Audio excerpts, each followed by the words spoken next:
വചനം 25 വാക്കർത്ഥം.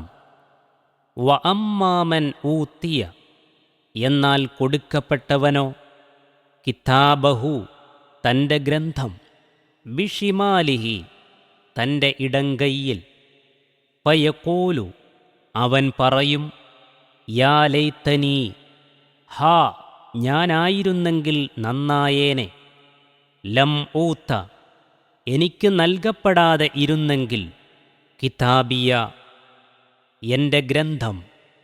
وَأَمَّا مَنْ أُوتِيَ كِتَابَهُ بِشِمَالِهِ فَيَقُولُ يَا لَيْتَنِي لَمْ أُوتَ كِتَابِيَهْ. എന്നാൽ യാതൊരുവൻ്റെ ഇടങ്കയ്യിൽ അവൻ്റെ ഗ്രന്ഥം കൊടുക്കപ്പെട്ടുവോ, അവനാകട്ടെ അവൻ പറയും, ഹാ എൻ്റെ ഗ്രന്ഥം എനിക്ക് നൽകപ്പെടാതിരുന്നെങ്കിൽ നന്നായേനെ. വചനം 26 വാക്കർത്ഥം. വലം അദ്രി ഞാൻ അറിയാതെയും ഇരുന്നെങ്കിൽ, മാ ഹിസാബിയ എൻ്റെ വിചാരണ എന്താണെന്ന്, വലം അദ്രി മാ ഹിസാബിയഹ് എൻ്റെ വിചാരണ എന്താണെന്ന് ഞാൻ അറിയാതെയും ഇരുന്നെങ്കിൽ നന്നായേനെ. വചനം 27 വാക്കർത്ഥം. യാ ലൈതഹ ഹാ അതായെങ്കിൽ നന്നായേനെ, കാനത്തി അതായിരുന്നുവെങ്കിൽ, അൽ ഖാളിയ തീരുമാനം വരുത്തുന്നത്, കലാശിപ്പിക്കുന്നത്. യാ ലൈതഹാ കാനത്തിൽ ഖാദിയഹ് ഹാ അത് അക്കാര്യം അഥവാ മരണം തീരുമാനം വരുത്തുന്നതായിരുന്നെങ്കിൽ നന്നായേനെ, അഥവാ അതോടെ എല്ലാം അവസാനിച്ചിരുന്നുവെങ്കിൽ എത്ര നന്നായിരുന്നു. വചനം 28 വാക്കർത്ഥം.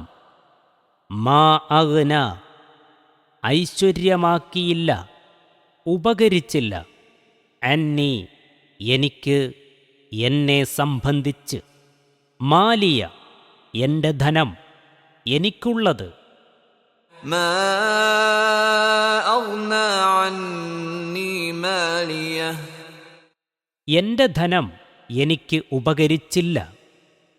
വചനം 29 വാക്കർത്ഥം. ഹലക അന്നി എനിക്ക് നശിച്ചു, നഷ്ടപ്പെട്ടു, സുൽത്താനിയ എൻ്റെ ശക്തി, സ്വാധീനം, അധികാരം, പ്രമാണം, ന്യായം. ഹലക അന്നീ സുൽത്താനിയഹ് എൻ്റെ സ്വാധീനശക്തി എന്നിൽ നിന്ന് നശിച്ചുപോയി അഥവാ നഷ്ടപ്പെട്ടുപോയി. വചനം 25 മുതൽ 29 വരെയുള്ള വചനങ്ങളുടെ വിശദീകരണം. കുറ്റവാളികളുടെ കർമ്മരേഖയാകുന്ന ഗ്രന്ഥം അവരുടെ ഇടങ്കയ്യിലായിരിക്കും കൊടുക്കപ്പെടുക. അപ്പോൾ അവർ അങ്ങേയറ്റം ഖേദത്തിലും നിരാശയിലുമായിത്തീരുന്നു. അയ്യോ ഈ ഗ്രന്ഥം കിട്ടിയിരുന്നില്ലെങ്കിൽ, അയ്യോ വിചാരണ അനുഭവിക്കേണ്ടി വന്നിരുന്നില്ലെങ്കിൽ, ആ മരണത്തോടുകൂടി എല്ലാം കഴിഞ്ഞിരുന്നുവെങ്കിൽ എത്ര നന്നായേനെ. അയ്യോ എൻ്റെ സ്വത്തും സമ്പത്തും ഒന്നും എനിക്ക് ഉപകരിച്ചില്ലല്ലോ. അയ്യോ എനിക്കിവിടെ ഒരു കഴിവും സ്വാധീനവും ഇല്ലാതായല്ലോ എന്നൊക്കെ പറഞ്ഞ് അവർ വിലപിച്ചുകൊണ്ടിരിക്കും.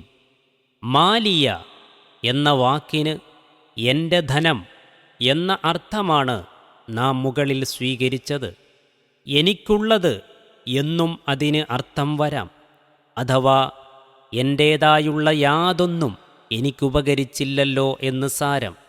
അതുപോലെ തന്നെ സുൽത്താനിയ എന്ന വാക്കിന് എൻ്റെ ന്യായം എന്നും അർത്ഥം കൽപ്പിക്കപ്പെട്ടിട്ടുണ്ട്.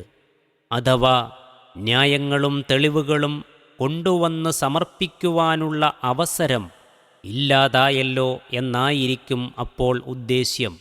രണ്ടായാലും തത്വത്തിൽ ഒന്നുതന്നെ.